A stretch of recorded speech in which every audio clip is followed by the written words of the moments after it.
Hello friends, traders and investors. Welcome back to the channel. If you're serious about making money in the stock market, you have probably heard of the book How to Make Money in Stocks by William J. O'Neill. This book is a goldmine of stock market wisdom, packed with strategies that can help you build wealth through stock through smart stock investing. So today we are going to break down some of the key lessons O'Neill shares in his book and how you can apply them to your own investing journey. Let's jump right now. First up, let's talk about O'Neill's famous can slim system. This is a secret sauce that he used to make his fortune in the stock market. C stands for current earnings, A stands for annual earnings growth, N stands for new product, services or management. That's can. Slim.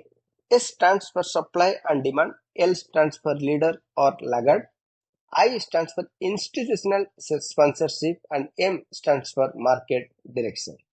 Now, don't get overwhelmed. Let me break it down for you. Author says that when you pick stocks, you need to look for companies that have strong current earnings and high annual earnings growth. He also focuses on finding companies with new products or management that can drive growth in the future. He emphasizes supply and demand. If more people want to own a stock, the price goes up, right? That's why you should focus on stocks with a limited supply and increasing demand. And of course, you need to track the leaders, the best performing stocks in their industry, and make sure institutions are backing them.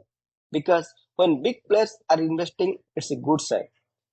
Finally, understanding market direction is key.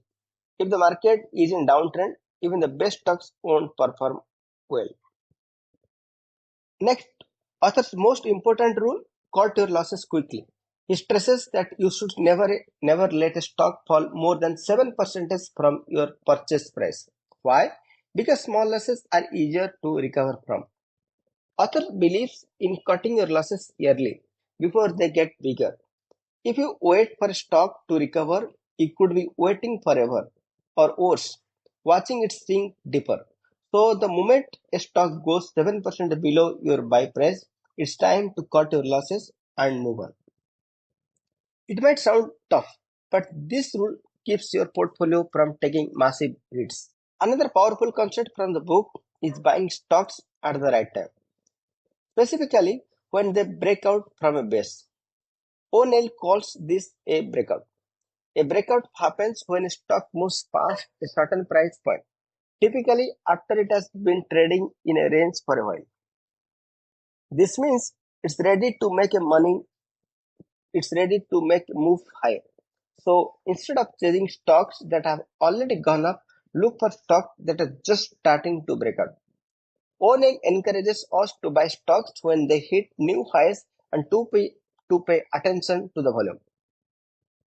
Large volume spikes on a breakout is a strong indicator that this move could be sustainable. The trick is to watch for these breakouts and act fast. Volume is another key factor O'Neill talks about. Think of it like fuel for a car. High volume shows that there's strong investor interest in the stock, and this can lead to larger price movements. When a stock breaks out, the higher the volume, the more likely it is to continue moving in the direction of the breakout. But if the volume is low during a price movement, that could be a warning sign that the move won't last. So pay attention to volume spikes. They're often a signal that big investors are jumping in and which could lead to a profitable trade. Now, O'Neill advises investors to focus on leaders, not laggards. You might think all stocks are created equal, but trust me, there is a big difference between a leader and a laggard. A leader is a stock that's already showing strong performance and relative strength compared to its peers. It's typically breaking out and setting new highs. A laggard, on the other hand, is a stock that's struggling or showing weakness compared to the broader market. O'Neill says to put your money in the leaders because they're the ones that can make the biggest moves and brings the most rewards. Finally, O'Neill says the importance of patience.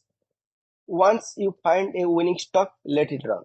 Don't be tempted to sell so quickly.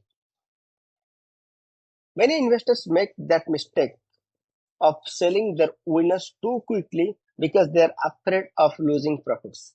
But O'Neill believes that the best gain comes from the holding onto your top performing stocks for as long as possible. Let them grow and compound their gains. Remember, small profits are good, but large profits are what makes the difference between good and great investing. So let's recap the key takeaways from how to make money in stocks. First is use the can slim systems to build high potential stocks. Second, cut your losses quickly, not more than 7%. Third, buy stocks when they break out from a base. Four, watch for volume spikes and sign of strong movement. Five, focus on leaders in the market, not laggards. The sixth and lastly, the be patient and let your winners run. By following these principles, you can maximize your chances of success in the stock market. So, if you found this video helpful, hit that like button, subscribe for more tips, and share this video with your fellow traders and your friends. Let's make some money together. Thank you.